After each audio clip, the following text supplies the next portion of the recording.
Maruk mayam ngasi amuk Kaifa Entertainment na mayamgidamak nungaigani khanjaduna movie ama puduna lakchari. Movie asi 2016 da release tawkiba thriller crime suspense da based tawba Malayalam movie Beta hariba movie aduni. Beta haibagi atradi Sadan bahaibani. Movie asi ki director Rajesh Pillai, writer na Arun Ran Ramachandran, producer na Rajesh Pillai noidi. Movie asi na fangkiba rating singdi IMDb da 6.8, Times of India da 3 out of 5, Google user na 92% like piriba film amani. Aduga film asi aina pathok saba matamda soikhi lankiba chithauba yaurabasu ngakpiu haiba wafam thamjari. Fare mayam adudi tinthaba tawdana movie rom na mayong seminarasi.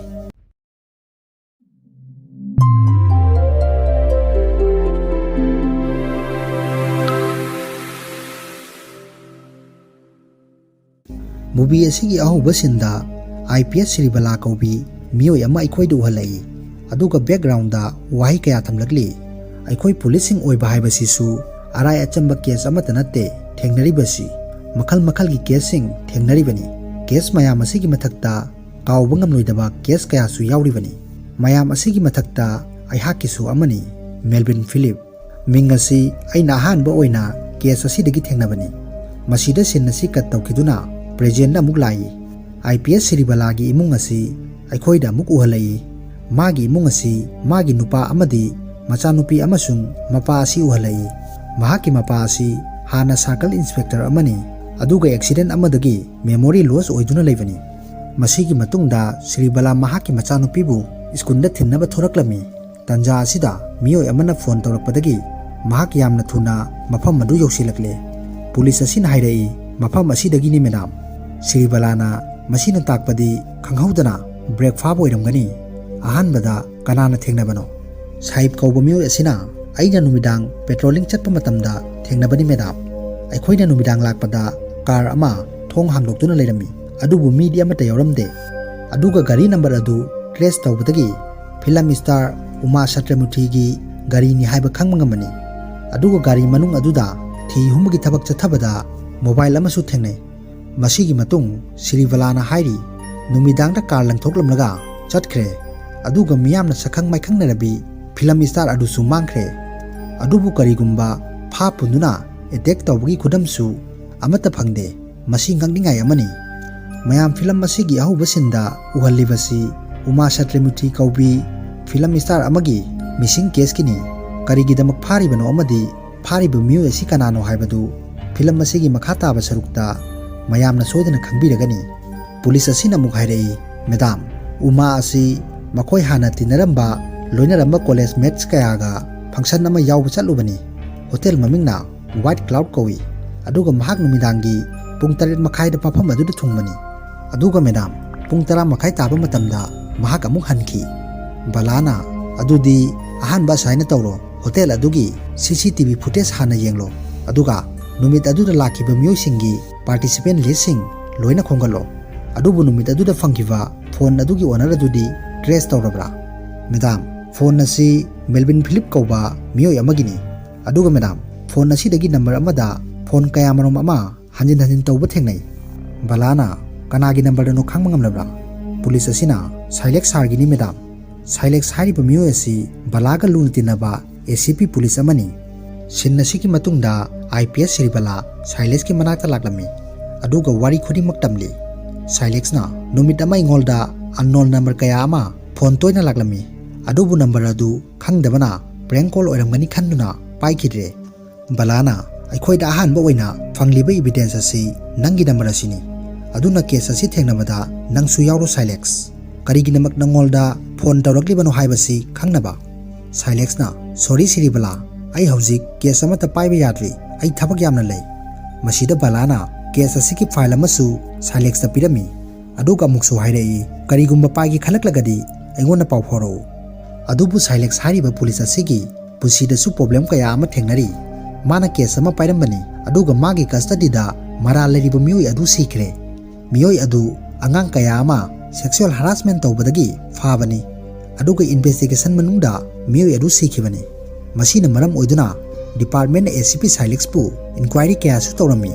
Aduga amaromdana Sailek luhongba sahi yamsilakle adubu angang di amata yauramde medical test kayadagi su khangle mangol asoiba leire haiba aduna makhoi ani angang yoknabagidamak plan kaya amasu tawrami adubu adoption tawnaba honarakpa tanja khudingi problem ama natraga ama asum lakpadagi adopt tawba ngamnamde Silex ki nupi asina hairai Silex nang siribala na haiba case adu pairo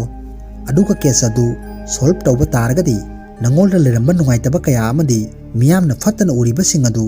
inquiry ki maramda bu oirabasu punamak afavo oigani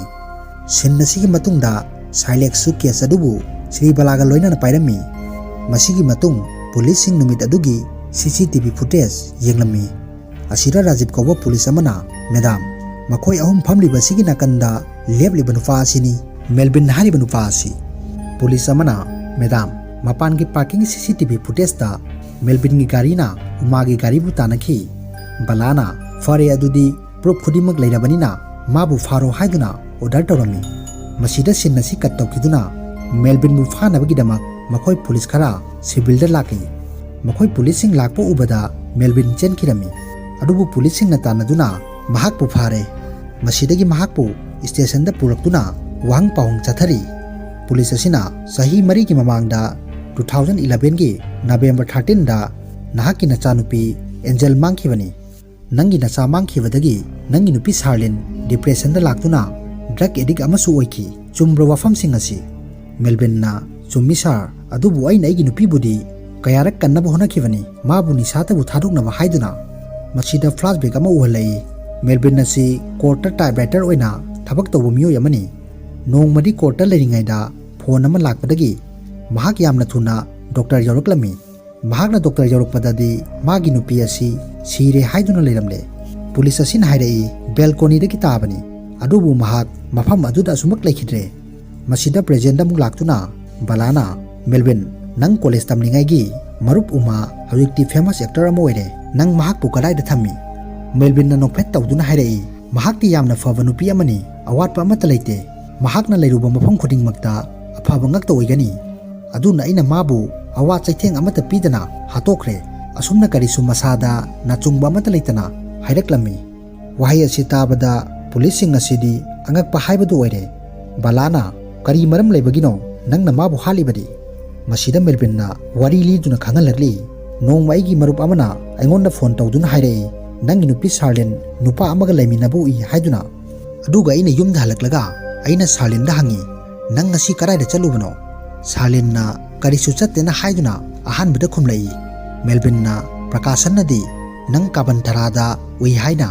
Sarlin na muk nokphet tawduna hairai kauthogubani ai imanabi amagi engagement ama leibana mabu unabu chalubani masida present da mulai Silex na hoi nupa amaga leiminabu ure adu kaidawrage aduda kari akaiba leibano Melvin na sar oidaba ngangba singi marakta achumba kharasu yawbani aduga flashback da mulai court amada psychologist amana hairi oidaba ngangba haibasi yamna laina magi body language aduna phaba ngamani haibadi jinda wa haiba matamda nokphet tawduna yamna pakhanna amadi thugatna haigani nupi oiragadi aduga khutsa adusu koileng lengani wahi sing adu tabada Melvin magi nupina nokphet tawduna pakhanna haikhiba aduga khutsa adusu koileng lengkhiba sing adu ningsinglaklammi masigi matungda Melvin magi nupina chatpa thabak khudingmakta senarami adubu khangle mana thabak chathokhiba matamda magi nupi asina imin kauba nupa amaga asum unai haibasi aduga asida imin hariba nupa asi Melvin gi college tamlingai gi marup amani adubu tawriba sing asi Melvin na khanglabasu magi nupida wahi ama fawba hairamde aduga nongmadi Melvin da travel agency dagi phone ama tawraklami Melvin ga khangnakiba miyoi amagi nupa asina che ama puthoraktuna piraga hairai imin ga Sarlin ga punna Dubai da chatnaba flight book tawba lai haiduna wahi asi tabada Melvin mabukningda asawu li maramdi magi nupi asi mabu tharuktuna imin ga loinana Dubai da chatnaba plan tawribani khanduna aduga amuksu makha tari miyoi bagi khwaidagi awaba matang asi thajaba manghanba aduni aduna mana aigi thajaba manghanbagi damak mabu para amadi tambifam thoi madudi siba haibaduni aduga flashback ta wari lirakli crime ama thokpa haibasigi haurakfam ama lei aduna ꯑꯩꯒꯤ ꯇꯟꯖꯥ ꯑꯃꯁꯨ ꯐꯪꯂꯦ ꯃꯗꯨꯗꯤ ꯃꯍꯥꯛ ꯃꯁꯥ ꯉꯝꯂꯛꯇ꯭ꯔꯦ ꯃꯁꯤꯗ ꯑꯩꯅ ꯃꯥꯕꯨ ꯑꯅꯥꯕꯒꯤ ꯍꯤꯗꯥꯛ ꯁꯥꯗꯨꯅ ꯗ꯭ꯔꯒ ꯑꯣꯏꯅ ꯀꯥꯞꯁꯤꯜꯂꯦ ꯃꯥꯅ ꯑꯩꯒꯤ ꯊꯥꯖꯕ ꯃꯥꯡꯍꯟꯈꯤꯕꯅꯤ ꯑꯗꯨꯅ ꯑꯩꯁꯨ ꯃꯥꯒꯤ ꯊꯥꯖꯕ ꯃꯥꯡꯍꯟꯅꯕꯒꯤꯗꯃꯛ ꯍꯤꯗꯥꯛ ꯑꯁꯤꯒꯤ ꯃꯍꯨꯠꯇ ꯗ꯭ꯔꯒ ꯑꯣꯏꯅ ꯀꯥꯞꯄꯤ ꯑꯁꯨꯝꯅ ꯃꯥꯕꯨ ꯑꯁꯨꯝ ꯗ꯭ꯔꯒ ꯑꯦꯗꯤꯛ ꯑꯣꯏꯍꯜꯂꯛꯂꯦ ꯅꯣꯡꯃꯗꯤ ꯑꯩ ꯊꯕꯛ ꯆꯠꯂꯦ ꯃꯥꯕꯨ ꯊꯝꯂꯝꯂꯒ ꯑꯗꯨꯒ ꯑꯩꯅ ꯒꯥꯔꯤ ꯊꯧꯅ ꯑꯃꯨꯛ ꯐꯣꯟ ꯇꯧꯔꯝꯃꯤ ꯃꯍꯥꯛꯇꯤ ꯅꯤꯁꯥ ꯀꯟꯅ ꯄꯟꯈꯠꯂꯛꯀꯗꯕ ꯇꯟꯖꯥ ꯃꯇꯥꯡꯅꯤ ꯑꯗꯨꯒꯤ ꯈꯨꯗꯣꯡꯆꯥꯕ ꯂꯧꯗꯨꯅ ꯑꯩꯅ ꯅꯪꯅ ꯍꯥꯏꯔꯤꯕꯁꯤꯡ ꯑꯗꯨ ꯑꯩ ꯀꯔꯤꯁꯨ ꯇꯥꯗ꯭ꯔꯦ ꯁꯥꯔꯂꯤꯟ ꯅꯦꯠꯋꯥꯔꯛ ꯌꯥꯝꯅ ꯅꯨꯡꯉꯥꯏꯇꯦ ꯃꯄꯥꯟꯗ ꯊꯣꯛꯎ ꯍꯥꯏꯗꯨꯅ ꯃꯥꯁꯨ ꯑꯩꯅ ꯉꯥꯡꯂꯤꯕꯁꯤꯡ ꯑꯁꯤ ꯊꯥꯖꯔꯗꯨꯅ ꯍꯜꯂꯣ ꯍꯥꯏꯗꯨꯅ ꯃꯄꯥꯟꯗ ꯊꯣꯔꯛꯏ ꯇꯟꯖꯥ ꯑꯁꯤꯗ ꯃꯥꯗꯤ ꯅꯤꯁꯥ ꯉꯥꯎꯕꯅ ꯃꯔꯝ ꯑꯣꯏꯗꯨꯅ ꯀꯔꯤꯒꯨꯝꯕ ꯄꯣꯠ ꯑꯃꯗ ꯊꯦꯡꯖꯤꯟꯗꯨꯅ ꯕꯤꯜꯗꯤꯡ ꯑꯗꯨꯗꯒꯤ ꯇꯥꯔꯛꯇꯨꯅ ꯁꯤꯔꯦ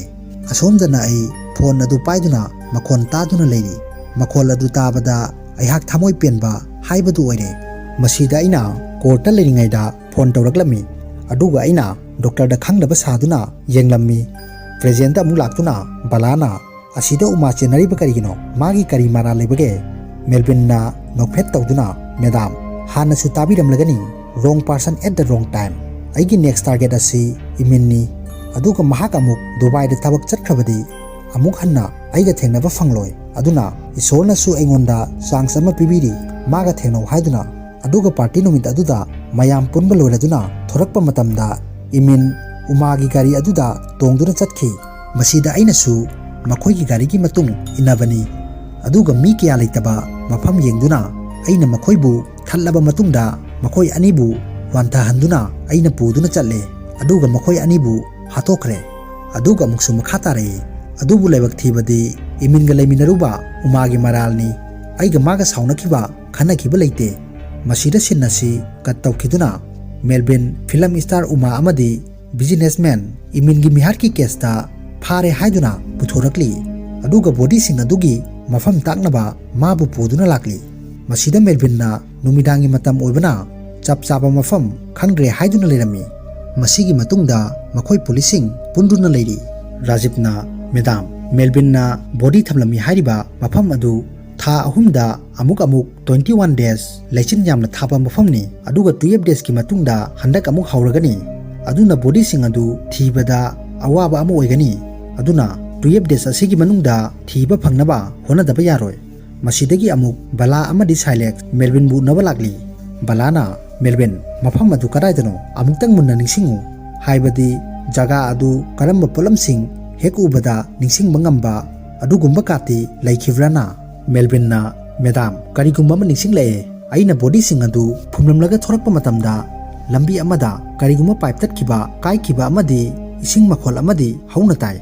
ꯕꯂꯥꯅ ꯔꯥꯖꯤꯕ ꯀꯧꯁꯤꯟꯗꯨꯅ ꯍꯥꯏꯔꯛꯏ ꯏꯔꯤꯒꯦꯁꯟ ꯗꯤꯄꯥꯔꯠꯃꯦꯟꯗ ꯄꯥꯎ ꯐꯥꯎꯅꯗꯨꯅ ꯃꯐꯝ ꯑꯗꯨꯋꯥꯏꯗ ꯄꯥꯏꯞ ꯇꯠꯈꯤꯕ ꯀꯥꯏꯈꯤꯕ ꯂꯩꯕ꯭ꯔꯥ ꯍꯪꯉꯨ ꯉꯥꯏꯍꯥꯛ ꯂꯩꯔꯒ ꯕꯂꯥꯗ ꯐꯣꯟ ꯇꯧꯔꯛꯂꯤ ꯑꯗꯨꯒ ꯑꯃꯨꯛ ꯃꯦꯜꯕꯤꯟꯗ ꯍꯥꯏꯔꯛꯏ ꯃꯦꯜꯕꯤꯟ ꯅꯪꯅ ꯍꯥꯏꯈꯤꯕ ꯃꯐꯝ ꯑꯗꯨꯋꯥꯏꯗꯗꯤ ꯀꯔꯤꯒꯨꯝꯕ ꯑꯃꯠꯇ ꯂꯩꯇꯦ ꯍꯥꯏꯔꯤ ꯑꯁꯤꯗ ꯃꯦꯜꯕꯤꯟꯕꯨ ꯃꯇꯝ ꯈꯔ ꯑꯃꯨꯛ ꯈꯟꯅꯕ ꯍꯥꯏꯔꯝꯂꯒ ꯆꯠꯈ꯭ꯔꯦ ꯑꯗꯨꯒ ꯃꯦꯜꯕꯤꯟꯕꯨ ꯖꯦꯜꯗ ꯊꯝꯖꯤꯟꯈꯤꯔꯝꯃꯤ ꯃꯦꯜꯕꯤꯟꯅ ꯂꯩꯔꯤꯕ ꯖꯦꯜ ꯑꯁꯤ ꯅꯣꯡꯃ ꯀꯥꯟꯗꯅ ꯈꯠꯅ ꯆꯩꯅꯕ ꯊꯣꯛꯄ ꯃꯐꯝ ꯑꯃꯁꯨ ꯑꯣꯏꯔꯝꯃꯤ ꯔꯥꯖꯤꯕ ꯕꯂꯥꯗ ꯐꯣꯟ ꯇꯧꯔꯛꯇꯨꯅ ꯍꯥꯏꯔꯛꯂꯤ ꯃꯦꯗꯥꯝ ꯃꯦꯜꯕꯤꯟꯅ ꯂꯩꯔꯤꯕ ꯗꯤꯁꯇ꯭ꯔꯤꯛ ꯖꯦꯜ ꯑꯗꯨꯗ ꯈꯠꯅ ꯆꯩꯅꯕ ꯊꯣꯛꯂꯦ ꯖꯦꯂꯔꯅ ꯐꯣꯟ ꯇꯧꯔꯛꯇꯨꯅ ꯍꯧꯖꯤꯛꯇ ꯍꯥꯏꯔꯛꯄꯅꯤ ꯕꯂꯥꯅ ꯑꯗꯨꯗꯤ ꯔꯥꯖꯤꯕ ꯌꯥꯝꯅ ꯊꯨꯅ ꯃꯐꯝ ꯑꯗꯨꯗ ꯇꯤꯝ ꯑꯃꯒ ꯂꯣꯏꯅꯅ ꯆꯠꯂꯣ ꯃꯦꯜꯕꯤꯟꯕꯨ ꯀꯔꯤꯁꯨ ꯁꯣꯛꯍꯟꯕ ꯌꯥꯗꯦ ꯈꯨꯗꯣꯡꯊꯤꯕ ꯊꯣꯛꯍꯟꯕ ꯌꯥꯗꯦ ꯀꯔꯤꯒꯨꯝꯕ ꯐꯠꯇ ꯅꯨꯡꯇ ꯊꯣꯛꯂꯕꯗꯤ ꯄꯨꯝꯅꯃꯛ ꯑꯔꯦꯝꯕꯗ ꯇꯥꯒꯗꯧꯔꯤꯕꯅꯤ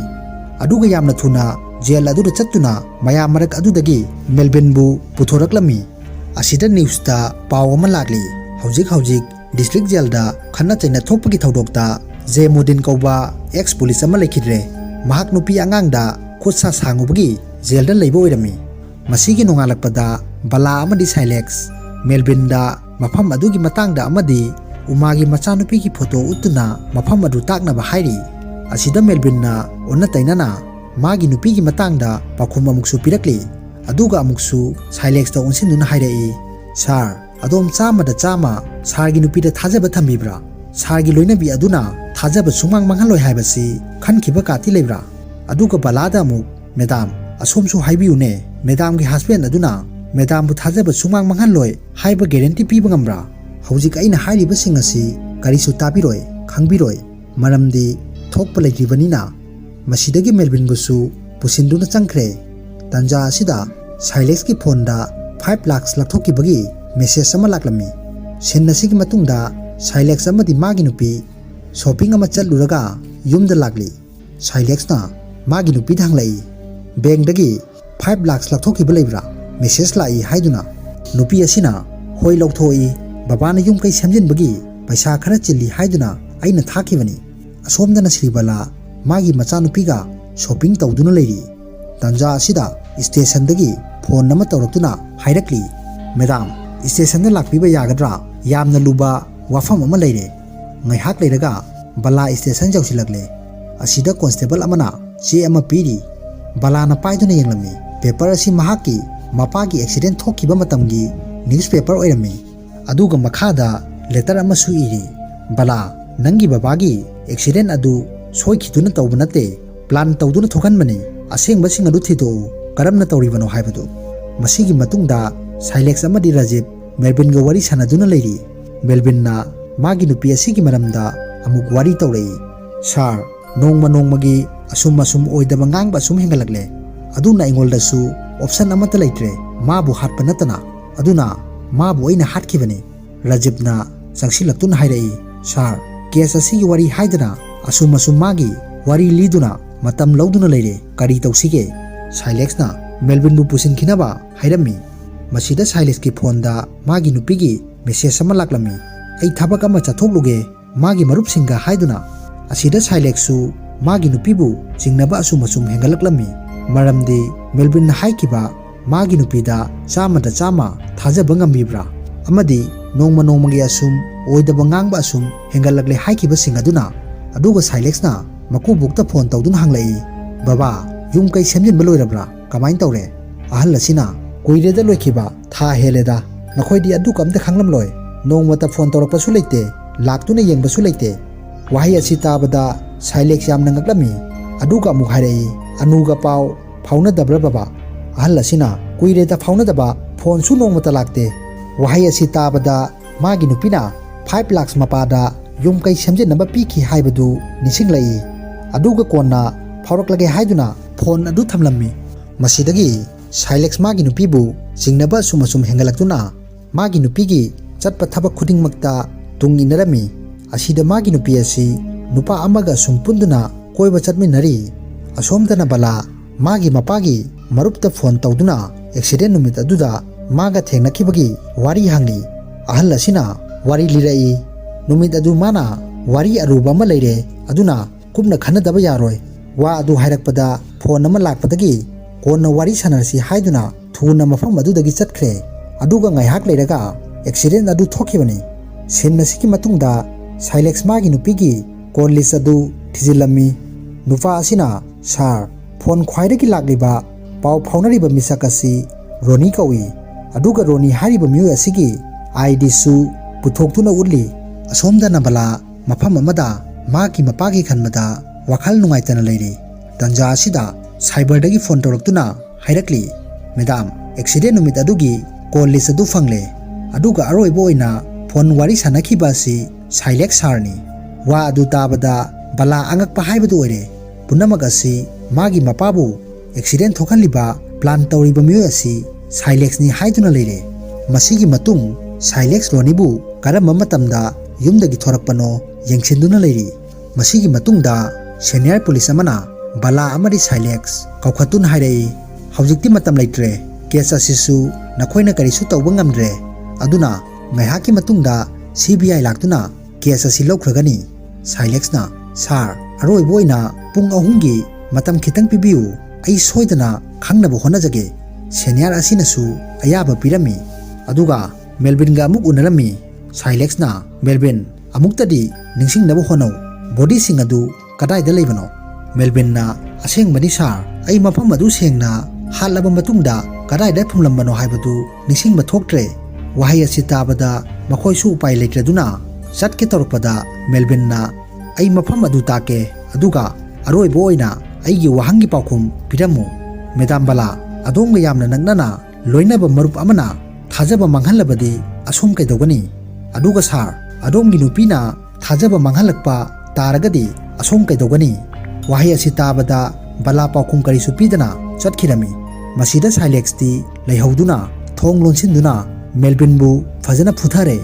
Sinnasigi Matunda Silex oil pump amada Sangluraga Thorakpada Magi Garida Che ama thamlamliba adu hangdoktuna yenglami aduga che asi magi nupiga Roniga Mumbai da chatnabagi flight ticket oiduna leramle asidagi mahak yumda halakpa matamda magi nupina hairai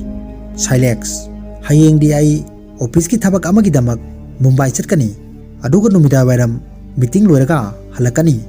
Silex na natomda chatkadoribra anuna hoi chatkani khomlai masida film yenglibai khoisu Khangle adudi anu asi oidaba nganglibani haibasi aduga Silex su ticket adudagi khangkhravani adubu mahakarisu makhadi taramde masidagi Silex pap amada laktuna hidak thakli mahak pendaba haibadu oire aduna magi marup asi dhairai Melvin na haikiba sing adu asengbani punsida khwaidagi pendaba nungaitaba asi khwaidagi naknaba misak aduna thajaba manghanba aduni aduga Melvin gi punsida karigino miyoi ani haliba amakha khatpa yadabra adubu aigi punsida di miyoi amatamak hatkani wari sing asi nakandagi Rajib nasu taduna leiri masigi nongalakpada Silex Roni bu lakadaba lambi da ngaiduna leirami aduga Roni cycle thauduna lakpada magi gari na thomduna mafam aduda sire adubu magi punsida di Roni khatamak hale magi nupi budi hatre masidagi Silex mayum da laktuna magi nupibu nungsina konbiri mahak haujikti wakhal khara yangle magi nupina mabu tharoktuna chatlaroi khanbada asomdana bala station da lagli asida magi table da je ama thamlamliba adu hangdoktuna yengbadadi chip ama yauduna leramle aduga yengba matamdadi Silex na Ronibu gari na thomduna hatkibagi video oiduna leramle masida mahaksu khangle mahaki mapa asisu soidana Silex na accident thokhanba oiramgani haibasi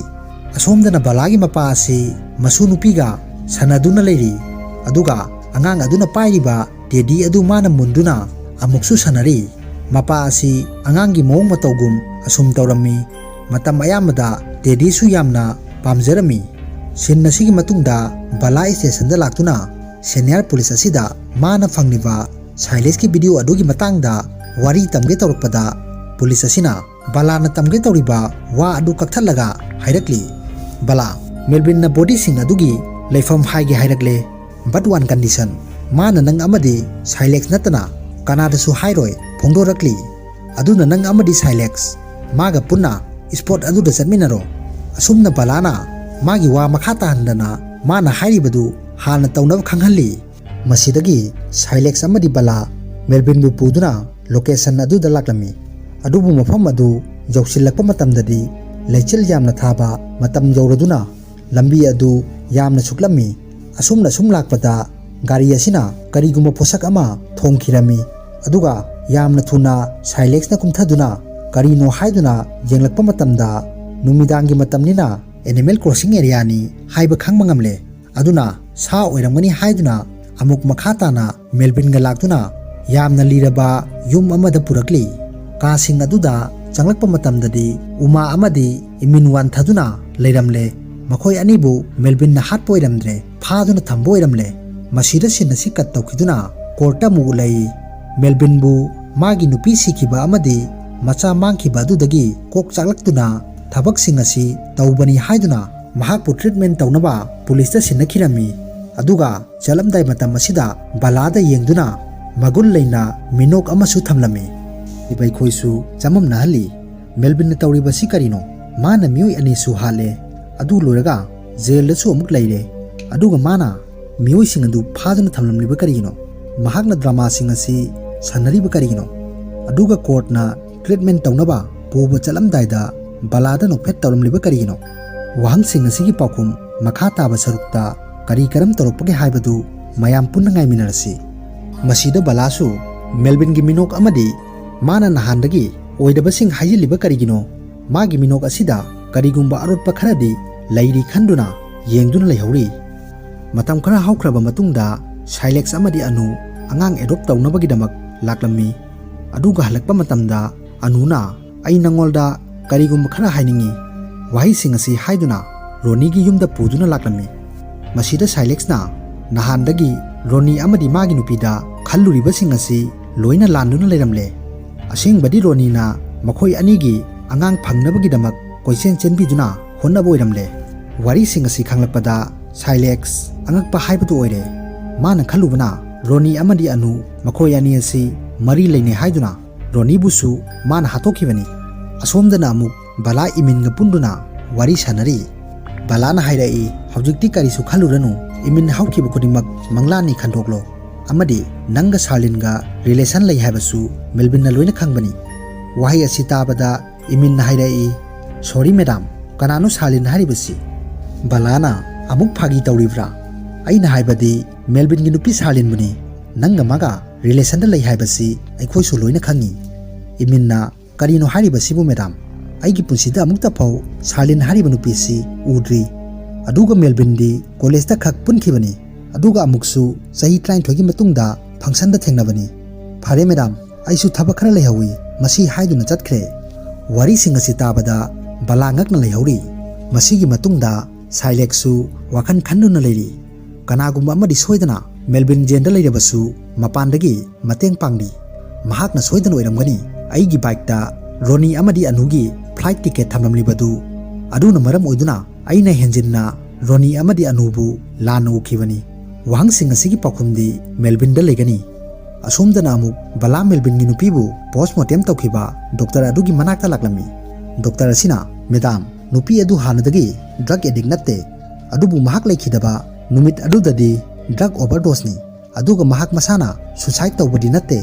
ꯃꯥꯒꯤ ꯉꯛꯇ ꯑꯃꯗꯤ ꯃꯐꯝ ꯈꯔꯗ ꯗꯥꯛꯐꯝ ꯈꯔꯗꯤ ꯊꯦꯡꯅꯩ꯫ ꯃꯥꯕꯨ ꯅꯝꯗꯅ ꯕꯤꯜꯗꯤꯡꯗꯒꯤ ꯏꯟꯊꯕ ꯑꯣꯏꯔꯝꯒꯅꯤ꯫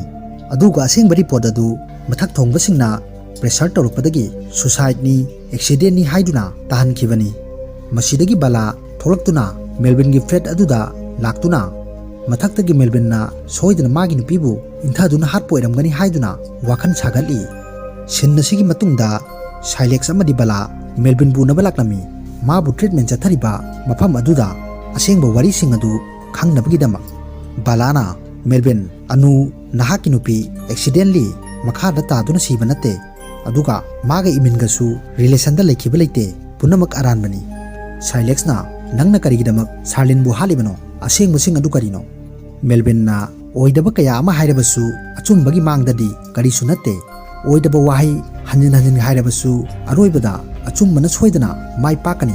ꯑꯁꯨꯝꯅ ꯃꯦꯜꯕꯤꯟꯅ ꯐ꯭ꯂꯥꯁꯕꯦꯛꯇ ꯋꯥꯔꯤ ꯂꯤꯔꯛꯂꯤ꯫ ꯑꯩꯒꯤ ꯅꯨꯄꯤ ꯑꯅꯨ ꯑꯃꯗꯤ ꯑꯩꯒꯤ ꯏꯆꯥꯅꯨꯄꯤ ꯅꯨꯡꯉꯥꯏ ꯌꯥꯏꯐꯅ ꯍꯔꯥꯎ ꯇꯌꯥꯝꯅ ꯂꯩꯔꯝꯃꯤ꯫ ꯑꯗꯨꯕꯨ ꯅꯣꯡꯃꯗꯤ ꯃꯦꯜꯕꯤꯟ ꯁ꯭ꯀꯨꯜꯗ ꯄ꯭ꯔꯤꯟꯁꯤꯄꯥꯜꯅ ꯀꯧꯈꯠꯂꯛꯏ꯫ ꯑꯗꯨꯒ ꯄ꯭ꯔꯤꯟꯁꯤꯄꯥꯜꯅ, ꯑꯁꯣꯝꯒꯤ ꯏꯆꯥꯅꯨꯄꯤ ꯃꯍꯥꯛꯀꯤ ꯁꯕꯖꯦꯛꯀꯤ ꯃꯥꯔꯛꯁꯤꯡ ꯌꯥꯝꯅ ꯁꯣꯜꯂꯦ, ꯑꯗꯨꯒ ꯑꯌꯥꯝꯕꯅ ꯐꯦꯜ ꯂꯣꯏꯅ ꯑꯣꯏꯔꯦ, ꯑꯗꯨꯒ ꯑꯩꯈꯣꯏꯒꯤ ꯁ꯭ꯀꯨꯜꯒꯤ ꯔꯨꯜꯒꯤ ꯃꯇꯨꯡ ꯏꯟꯅ ꯃꯥ ꯃꯈꯥ ꯇꯥꯅ ꯇꯝꯕ ꯌꯥꯔꯔꯣꯏ, ꯑꯗꯨꯅ ꯃꯥꯕꯨ ꯑꯇꯣꯞꯄ ꯁ꯭ꯀꯨꯜꯗ ꯑꯦꯗꯃꯤꯠ ꯇꯧꯔꯣ ꯍꯥꯏꯗꯨꯅ꯫ ꯃꯦꯜꯕꯤꯟꯅ, ꯃꯦꯗꯥꯝ, ꯆꯥꯟꯁ ꯑꯃꯠꯇꯗꯤ ꯄꯤꯕꯤꯌꯨ, ꯑꯩ ꯀꯟꯅ ꯍꯣꯠꯅꯖꯒꯦ꯫ ꯃꯁꯤꯗ ꯄ꯭ꯔꯤꯟꯁꯤꯄꯥꯜ ꯑꯁꯤꯅꯁꯨ ꯑꯔꯣꯏꯕ ꯑꯣꯏꯅ ꯑꯌꯥꯕ ꯑꯃ ꯄꯤꯕꯤꯔꯦ꯫ ꯃꯇꯝ ꯈꯔ ꯂꯩꯔꯒ ꯅꯣꯡꯃꯗꯤ ꯃꯆꯥꯅꯨꯄꯤ ꯁ꯭ꯀꯨꯜ ꯕꯁꯇ ꯌꯥꯎꯔꯛꯂꯝꯗꯦ꯫ ꯑꯗꯨꯅ ꯗ꯭ꯔꯥꯏꯚꯔ ꯑꯗꯨꯗ ꯆꯪꯁꯤꯟꯗꯨꯅ ꯍꯪꯕꯗꯗꯤ ꯗ꯭ꯔꯥꯏꯚꯔ ꯑꯁꯤꯅ ꯁꯨꯇꯤ ꯊꯥꯕ ꯃꯇꯝꯗꯗꯤ ꯃꯥ ꯂꯩꯔꯝꯗꯦ, ꯑꯁꯣꯝꯒꯤ ꯅꯨꯄꯥꯅ ꯄꯨꯗꯨꯅ ꯆꯠꯂꯝꯒꯗꯕ ꯃꯥꯜꯂꯤ꯫ ꯃꯁꯤꯗꯒꯤ ꯃꯦꯜꯕꯤꯟꯗ ꯑꯃꯨꯛ ꯐꯣꯟ ꯇꯧꯗꯨꯅ ꯍꯪꯕ ꯃꯇꯝꯗꯗꯤ ꯃꯆꯥꯅꯨꯄꯤꯒ ꯆꯠꯃꯤꯟꯅꯗꯦ ꯍꯥꯏꯕ ꯈꯪꯕ ꯉꯝꯂꯦ꯫ ꯑꯗꯨꯒ ꯃꯦꯜꯕꯤꯟ ꯌꯥꯝꯅ ꯊꯨꯅ ꯁ꯭ꯀꯨꯜꯗ ꯆꯠꯄ ꯃꯇꯝꯗꯗꯤ ꯁ꯭ꯀꯨꯜ ꯑꯗꯨꯁꯨ ꯊꯣꯡ ꯂꯣꯟꯗꯨꯅ ꯂꯩꯔꯝꯃꯤ꯫ ꯁꯦꯀ꯭ꯌꯨꯔꯤꯇꯤ ꯑꯁꯤꯅ, ꯍꯧꯖꯤꯛ ꯁ꯭ꯀꯨꯜ ꯃꯇꯝ ꯂꯣꯏꯈ꯭ꯔꯦ, ꯑꯉꯥꯡꯁꯤꯡꯁꯨ ꯑꯃꯠꯇ ꯂꯩꯇ꯭ꯔꯦ, ꯄ꯭ꯔꯤꯟꯁꯤꯄꯥꯜ ꯎꯅꯒꯦ ꯍꯥꯏꯔꯕꯁꯨ ꯍꯌꯦꯡ ꯂꯥꯛꯄꯤꯌꯨ꯫ ꯃꯁꯤꯗꯒꯤ ꯑꯩꯅ ꯄꯨꯂꯤꯁꯇ ꯀꯝꯄ꯭ꯂꯦꯟ ꯇꯧꯔꯦ, ꯁ꯭ꯀꯨꯜꯗꯁꯨ ꯍꯪꯂꯦ, ꯀꯅꯥꯅꯁꯨ ꯃꯇꯦꯡ ꯑꯃꯠꯇ ꯇꯧꯕꯤꯗ꯭ꯔꯦ꯫ ꯑꯩꯒ ꯑꯅꯨꯒ ꯈꯛꯇꯃꯛ ꯀꯣꯏꯆꯦꯟ ꯆꯦꯟꯗꯨꯅ ꯍꯣꯠꯅꯔꯦ, ꯑꯗꯨꯕꯨ ꯏꯆꯥ ꯐꯪꯕ ꯀꯧꯕ ꯂꯩꯇ꯭ꯔꯦ꯫ ꯑꯗꯨꯕꯨ ꯅꯣꯡꯃꯗꯤ ꯑꯩꯅ ꯅꯣꯠꯕꯨꯛ ꯑꯁꯨꯝ ꯌꯦꯡꯂꯛꯄ ꯃꯇꯝꯗ ꯄꯤꯛꯆꯔ ꯑꯃ ꯊꯦꯡꯅꯔꯦ꯫ ꯄꯤꯛꯆꯔ ꯑꯗꯨꯗ ꯑꯉꯥꯡ ꯑꯃ ꯖꯦꯜꯗ ꯅꯠꯇ꯭ꯔꯒ ꯀꯔꯤꯒꯨꯝꯕ ꯃꯐꯝ ꯑꯃꯗ ꯐꯥꯖꯤꯟꯗꯨꯅ ꯊꯝꯂꯝꯕꯒꯤ ꯂꯥꯏꯌꯦꯛ ꯑꯃ ꯊꯦꯡꯅꯩ꯫ ꯑꯁꯤꯗ ꯑꯩꯅ ꯆꯤꯡꯅꯔꯛꯇꯨꯅ ꯁ꯭ꯀꯨꯜꯗ ꯆꯠꯇꯨꯅ ꯁꯦꯀ꯭ꯌꯨꯔꯤꯇꯤ ꯑꯗꯨꯕꯨ ꯐꯨꯊꯔꯦ, ꯑꯗꯨꯒ ꯑꯁꯦꯡꯕꯁꯤꯡ ꯑꯗꯨ ꯁꯦꯀ꯭ꯌꯨꯔꯤꯇꯤ ꯑꯗꯨꯅ ꯍꯥꯏꯔꯛꯏ꯫ ꯑꯩꯗꯤ ꯀꯔꯤꯁꯨ ꯈꯪꯖꯗꯦ ꯁꯥꯔ, ꯄꯨꯝꯅꯃꯛ ꯑꯁꯤ ꯄ꯭ꯔꯤꯟꯁꯤꯄꯥꯜꯅ ꯇꯧꯕꯅꯤ꯫ ꯑꯁꯦꯡꯕꯗꯤ ꯁ꯭ꯀꯨꯜ ꯑꯁꯤꯗ ꯇꯧꯔꯤꯕ ꯑꯁꯤ ꯂꯥꯏꯔꯤꯛ ꯈꯔ ꯍꯩꯇꯕ, ꯀꯣꯛ ꯈꯔ ꯋꯥꯠꯄ ꯑꯉꯥꯡꯁꯤꯡꯕꯨ ꯄꯥꯅꯤꯁꯃꯦꯟꯅꯤ ꯍꯥꯏꯗꯨꯅ ꯑꯄꯤꯛꯄ ꯖꯂꯤꯅ ꯈꯥꯖꯤꯟꯕ ꯃꯐꯝ ꯑꯃꯗ ꯍꯦꯛ ꯊꯝꯃꯤ, ꯑꯗꯨꯒ ꯁ꯭ꯀꯨꯜ ꯁꯨꯇꯤ ꯊꯥꯕ ꯃꯇꯝꯗ ꯑꯃꯨꯛ ꯊꯥꯗꯣꯛꯈꯤ꯫ ꯑꯁꯨꯝꯅ ꯃꯆꯥꯅꯨꯄꯤ ꯑꯁꯤꯕꯨ ꯑꯁꯨꯝꯅ ꯀꯌꯥꯔꯛ ꯇꯧꯕꯤꯔꯦ, ꯑꯗꯨꯅ ꯃꯥꯅ ꯅꯤꯡꯉꯝꯗꯅ ꯅꯣꯠꯕꯨꯛꯇ ꯌꯦꯛꯂꯝꯕꯅꯤ꯫ ꯑꯗꯨꯕꯨ ꯃꯆꯥꯅꯨꯄꯤ ꯃꯥꯡꯈꯤꯕ ꯅꯨꯃꯤꯠ ꯑꯗꯨꯗ ꯃꯥꯕꯨ ꯄ꯭ꯔꯤꯟꯁꯤꯄꯥꯜꯅ ꯄꯥꯅꯤꯁꯃꯦꯟ ꯄꯤꯕꯅꯤ꯫ ꯃꯁꯤꯗ ꯈꯪꯍꯧꯗꯅ ꯄ꯭ꯔꯤꯟꯁꯤꯄꯥꯜ ꯑꯁꯤꯒꯤ ꯊꯕꯛ ꯑꯃ ꯂꯥꯛꯄꯗꯒꯤ ꯃꯥ ꯁ꯭ꯀꯨꯜ ꯑꯗꯨ ꯊꯥꯗꯣꯛꯇꯨꯅ ꯆꯠꯈꯤ꯫ ꯑꯗꯨꯒ ꯃꯦꯜꯕꯤꯟꯒꯤ ꯃꯆꯥꯅꯨꯄꯤ ꯊꯝꯂꯝꯂꯦ ꯍꯥꯏꯕꯁꯤꯁꯨ ꯀꯥꯎꯊꯣꯛꯈ꯭ꯔꯦ꯫ ꯁ꯭ꯀꯨꯜꯗꯤ ꯁꯨꯇꯤ ꯊꯥꯗꯣꯛꯈ꯭ꯔꯦ, ꯑꯗꯨꯕꯨ ꯀꯅꯥꯅꯁꯨ ꯑꯉꯥꯡ ꯑꯁꯤ ꯊꯝꯂꯝꯃꯤ ꯍꯥꯏꯕꯁꯤ ꯈꯪꯕꯤꯈꯤꯗ꯭ꯔꯦ꯫ ꯄꯨꯝꯅꯃꯛ ꯁ꯭ꯀꯨꯜ ꯑꯁꯤꯗꯒꯤ ꯆꯠꯈ꯭ꯔꯦ꯫ ꯃꯁꯤꯗ ꯑꯉꯥꯡ ꯑꯁꯤꯗꯤ ꯅꯨꯃꯤꯠ ꯑꯁꯤꯃ ꯑꯔꯥꯡ ꯈꯧꯔꯥꯡꯕꯅ ꯂꯣꯏꯔꯦ꯫ ꯑꯗꯨꯅ ꯈꯥꯡꯕ ꯉꯝꯗ꯭ꯔꯗꯨꯅ ꯑꯔꯣꯏꯕꯗ ꯁꯤꯔꯦ꯫ ꯑꯗꯨꯒ ꯑꯔꯣꯏꯕꯗ ꯄ꯭ꯔꯤꯟꯁꯤꯄꯥꯜ ꯑꯁꯤꯁꯨ ꯈꯪꯂꯛꯇꯨꯅ ꯁ꯭ꯀꯨꯜ ꯑꯁꯤꯒꯤ ꯑꯣꯅꯔꯗꯁꯨ ꯄꯥꯎ ꯄꯤꯔꯝꯃꯤ꯫ ꯃꯁꯤꯗꯒꯤ ꯄ꯭ꯔꯤꯟꯁꯤꯄꯥꯜ ꯑꯃꯗꯤ ꯑꯣꯅꯔ ꯑꯗꯨ ꯄꯨꯟꯗꯨꯅ ꯁꯦꯀ꯭ꯌꯨꯔꯤꯇꯤꯗ ꯗꯞ ꯇꯧꯗꯨꯅ ꯅꯪ ꯃꯁꯤꯒꯤ ꯄꯥꯎ ꯑꯁꯤ ꯀꯅꯥꯒꯨꯝꯕ ꯑꯃꯗ ꯍꯦꯛ ꯍꯥꯏꯔꯕꯗꯤ ꯅꯪ ꯁꯣꯏꯗꯅ ꯊꯕꯛ ꯂꯧꯊꯣꯛꯀꯅꯤ꯫ ꯑꯁꯨꯝꯅ ꯑꯁꯦꯡꯕ ꯋꯥꯔꯤꯁꯤꯡ ꯑꯁꯤ ꯁꯦꯀ꯭ꯌꯨꯔꯤꯇꯤ ꯑꯁꯤꯅ ꯃꯦꯜꯕꯤꯟꯗ ꯂꯤꯔꯝꯃꯤ꯫ ꯑꯗꯨꯒ ꯃꯦꯜꯕꯤꯟꯁꯨ ꯋꯥꯔꯤꯁꯤꯡ ꯑꯁꯤ ꯔꯦꯀꯣꯔꯗ ꯇꯧꯔꯝꯃꯤ꯫ ꯑꯗꯨꯒ ꯃꯈꯥ ꯑꯃꯨꯛ ꯇꯥꯔꯛꯏ, ꯁ꯭ꯀꯨꯜ ꯑꯗꯨꯒꯤ ꯑꯣꯅꯔ ꯑꯗꯨ ꯀꯅꯥꯅꯣ ꯈꯪꯂꯕ꯭ꯔꯥ ꯃꯦꯗꯥꯝ? ꯑꯣꯅꯔ ꯑꯗꯨ ꯑꯇꯩ ꯀꯅꯥꯁꯨ ꯅꯠꯇꯦ, ꯔꯣꯅꯤꯅꯤ꯫ ꯋꯥꯍꯩꯁꯤꯡ ꯑꯁꯤ ꯇꯥꯕꯗ ꯁꯥꯏꯂꯦꯟꯁ ꯑꯉꯛꯄ ꯍꯥꯏꯕꯗꯨ ꯑꯣꯏꯔꯦ꯫ ꯑꯗꯨꯒ ꯃꯈꯥ ꯑꯃꯨꯛ ꯇꯥꯔꯛꯏ, ꯑꯁꯤꯗꯒꯤ ꯑꯩꯅ ꯁ꯭ꯀꯨꯜꯗ ꯆꯠꯇꯨꯅ ꯅꯈꯣꯏ ꯂꯦꯝꯅ ꯑꯃꯠꯇ ꯊꯥꯔꯣꯏ, ꯄꯨꯂꯤꯁꯇ ꯄꯨꯝꯅꯃꯛ ꯍꯥꯏꯗꯣꯛꯀꯅꯤ ꯍꯥꯏꯗꯨꯅ ꯃꯁꯤꯗ ꯃꯈꯣꯏꯅ ꯑꯩꯉꯣꯟꯗ ꯑꯣꯟꯁꯤꯟꯗꯨꯅ ꯑꯩꯕꯨ ꯑꯔꯥꯟꯕ ꯇꯥꯍꯟꯗꯨꯅ ꯑꯩ ꯑꯣꯏꯅ ꯐꯥꯍꯟꯕꯤꯔꯦ꯫ ꯄꯨꯂꯤꯁꯁꯤꯡ ꯑꯗꯨꯅꯁꯨ ꯃꯈꯣꯏꯗꯤ ꯄꯩꯁꯥ ꯄꯥꯏꯕ ꯃꯤꯑꯣꯏꯅꯤꯅ ꯃꯈꯣꯏꯒꯤ ꯅꯥꯀꯟꯗ ꯂꯩꯈꯤꯔꯝꯃꯤ꯫